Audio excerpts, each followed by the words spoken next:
Hola, bienvenidos una semana más a la lectura del libro de las moradas de Santa Teresa de Jesús. Esta semana ya nos vamos a adentrar más en nuestra aventura, pues pasamos de las segundas a las terceras moradas.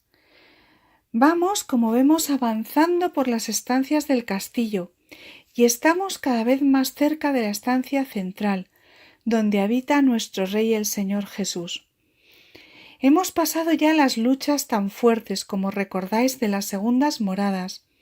Hemos perseverado en la oración y el alma ahora llega a estas terceras moradas, que son las moradas que se llaman de las almas concertadas. Ahora voy a explicaros qué significa esto. Las terceras moradas en el libro de Santa Teresa se dividen en 2 capítulos. El vídeo de hoy os voy a dedicarlo primero a daros una visión general de estas terceras moradas y haré un segundo vídeo o una segunda parte del vídeo en el que os daré las claves para la lectura del primer capítulo de las terceras moradas, que es el que nos corresponde esta semana. Pues bien, las terceras moradas son, como os he dicho, las moradas de las almas concertadas. Son personas que en nuestro lenguaje habitual llamamos piadosas o rezadoras. En este viaje hacia dentro del castillo, estas personas ya han superado las primeras etapas, que como os recordáis eran las etapas en las que todavía el alma tiene muchos apegos a las cosas del mundo y también una vida de pecado. Pero ahora nos explicará Teresa que aunque es muy bueno haber llegado ahí, y es muy buena la vida que llevan estas personas de rezos, misas, obras de caridad, etc., es necesario, muy importante, no atascarse ahí. Es decir, hay un gran peligro en estas moradas de quedarse atascado y de no seguir avanzando hacia Dios. Es decir, no seguir avanzando en el castillo.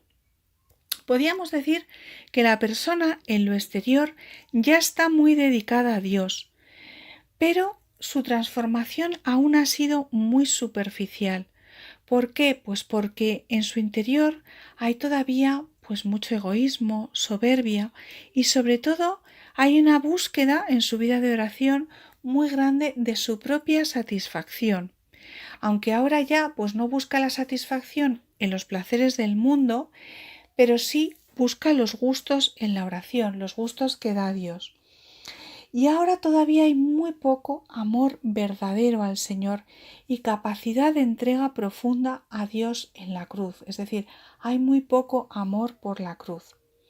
El amor tiene que ser todavía en estas personas muy purificado. La situación de estas almas es equivalente a lo que San Juan de la Cruz describe como los defectos de los principiantes, que es como él llama a estas almas. Es decir, la equivalencia es lo que San Juan de la Cruz llama los principiantes, pues son las almas de las terceras moradas de Santa Teresa.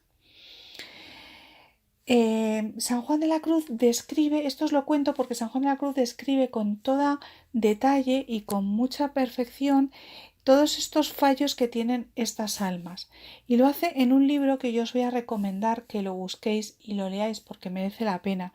Es en el libro de Noche Oscura, en el libro primero, los capítulos 1 al 7, que son precisamente esos defectos de los principiantes. Esto es un poco para que os hagáis idea de la situación en la que están estas almas. Sin embargo, ni Santa Teresa ni San Juan de la Cruz dicen esto como para regañar a estas almas, ¿no? Porque realmente ellas están en esta situación, pero no pueden salir de ahí si no es con la ayuda del Señor. Las personas por sí mismas no pueden hacer esa transformación interior que necesitan, porque sus egoísmos, su soberbia, todo esto que hemos dicho que tienen unas raíces muy profundas en su alma y ahí solamente puede actuar la fuerza transformadora de Dios. Y para actuar a un nivel tan profundo, pues pasa como los cirujanos. Como sabéis, por ejemplo, los cirujanos cuando nos tienen que operar, pues tienen que dormir a la persona, tienen que anestesiarla para poder operar a nivel profundo. Pues lo mismo pasa con Dios. Para poder purificar al alma de todos estos egoísmos, soberbias y todas esas faltas de amor que tienen a ese nivel tan profundo, necesita anestesiar al alma. Y por eso es por lo que Santa Teresa, ya veréis, como nos cuenta en este primer capítulo, que las almas de las terceras moradas empiezan a sentir las primeras sequedades fuertes en la oración, la primera situación de noche.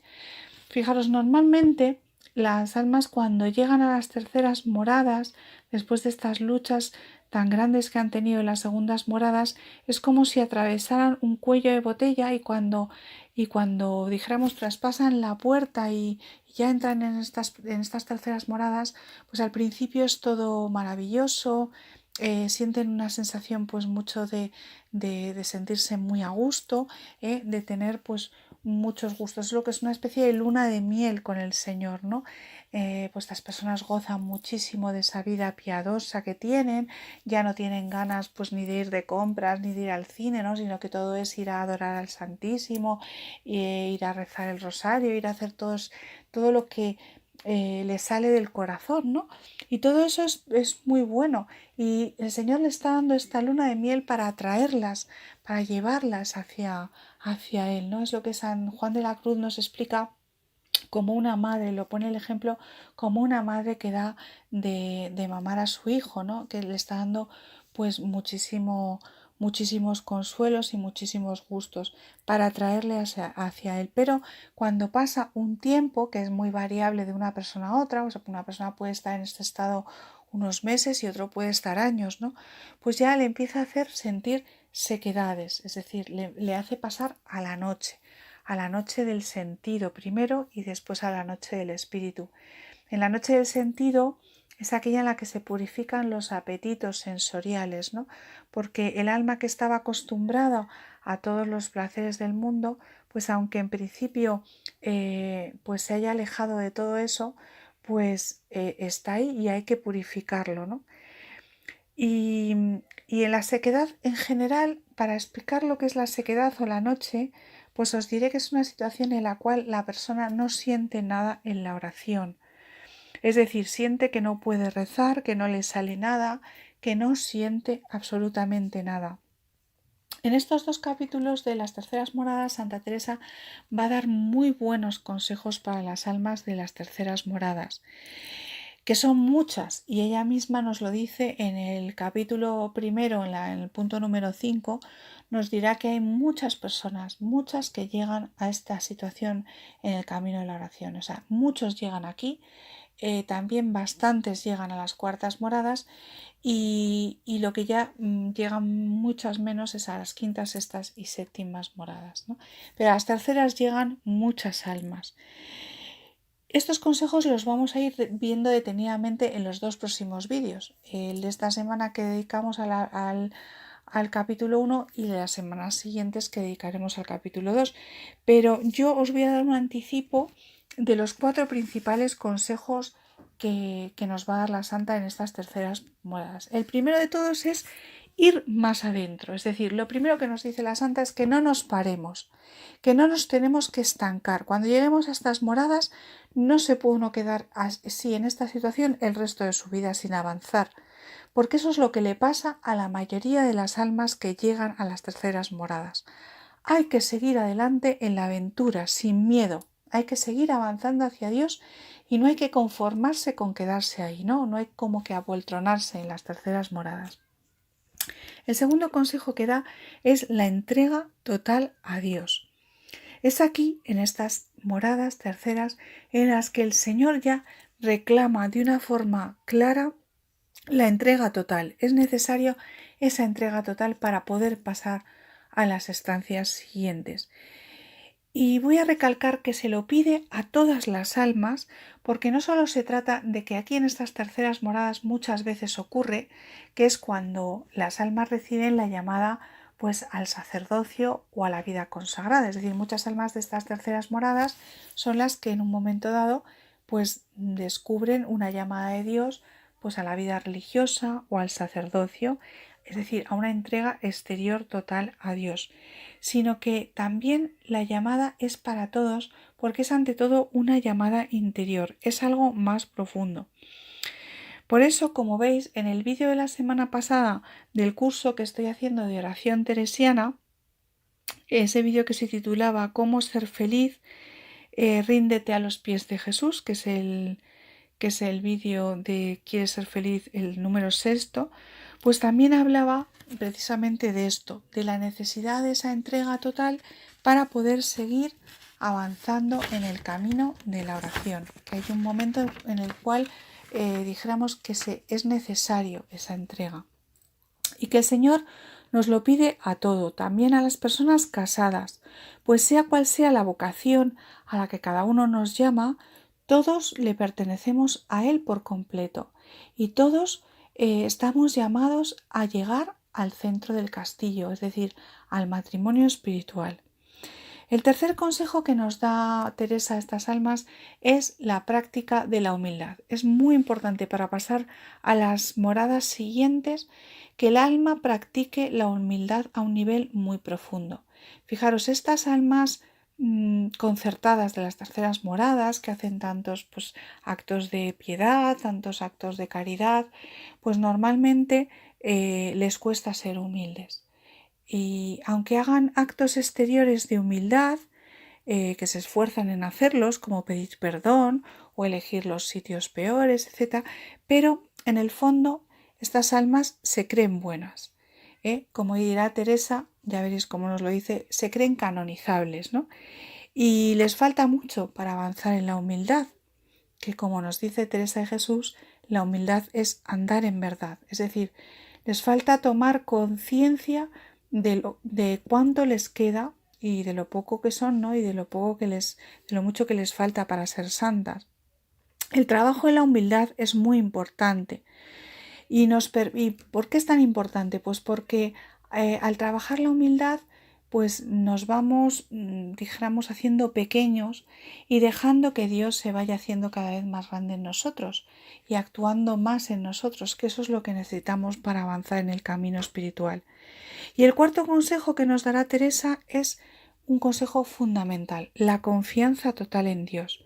El alma de las terceras moradas, cuando ya va tomando conciencia de todo esto que os estoy contando, de su atraso, de lo que le falta aún en el camino, de todos sus defectos, estos que os he contado que hay que leer en el libro de San Juan de la Cruz, y de todo lo que le falta para llegar al centro del castillo, pues lo que no tiene que hacer es desanimarse ni desalentarse, sino que lo que nos dirá Teresa es que lo que tiene que crecer es en confianza en Dios, en poner toda su confianza en el Señor para dejarse conducir como a un niño, para que Dios le lleve de su mano, porque esto es exactamente lo que va a pasar.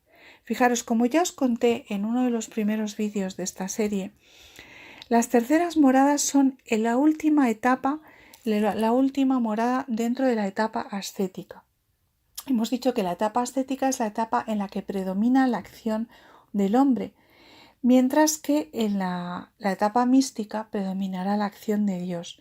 Y ya veremos cómo las cuartas moradas son unas moradas de transición, es decir, que todavía el hombre sigue haciendo un esfuerzo grande, pero ya se empieza a notar la acción de Dios. Y es que la acción de Dios es capaz de transformar el alma y hacerla avanzar mucho más rápidamente que cualquier esfuerzo humano y con mucha más intensidad. Por poner un ejemplo que se entienda fácil, pues es la diferencia como entre un barco de remo y una lancha motora. En el barco de remo, pues es necesario remar, esforzarse para ir avanzando, aunque en realidad Dios actúa también en la etapa ascética, pero la persona tiene esa sensación de que es ella la que se está esforzando. Mientras que en las etapas místicas es como ir en una lancha motora, es decir, las riendas de la lancha y la velocidad y la fuerza la pone el Señor. Él es como el que mueve a la persona. Pues bien, las terceras moradas son las últimas, como hemos dicho, de remar a mano. Y por eso muchas almas que están en estas terceras moradas, que llegan aquí, se impacientan y querrían que ya Dios les conectara el motor. Pues lo que nos va a recomendar Teresa es tener mucha paciencia, fiarse de Dios, porque Él sabe al ritmo que nos puede llevar. Fijaros, como os he dicho, es necesario hacer esa purificación y Dios no la puede hacer al mismo ritmo en todas las almas. Por eso muchas veces alterna periodos de noche con periodos de luz para que el alma pueda como reponerse de esa acción purificadora. Y tener esa confianza que nos lleva a saber que ya estamos metidos de lleno en el castillo, que ya estamos en plena aventura y que si Dios quiere y Él quiere, nos va a llevar a encontrar el tesoro, a llegar a esa estancia central del castillo. Bueno, pues aquí termina este primer vídeo. Os animo a que, como siempre, a que os suscribáis al canal, que lo tenéis ahí abajo, dar a suscribir y luego saldrá como una campanita que la presionáis y así os avisa de cuando yo pueda sacar este segundo vídeo que os he dicho, en el que ya sí que os voy a explicar más detenidamente y os voy a dar las claves para la lectura, que es bastante difícil, del primer capítulo de las terceras moradas. Os voy a ir explicando poquito a poco, punto por punto, este primer capítulo. También os animo a que pongáis comentarios en los vídeos, porque los comentarios nos enriquecen mucho a todos. Yo procuraré contestar cualquier duda con mucho gusto y ahí pues podéis poner todo lo que queráis sobre si esto os está ayudando esta lectura de moradas y también pues ayudar a otras personas que lo están haciendo. Pues nada más y muchísimas gracias.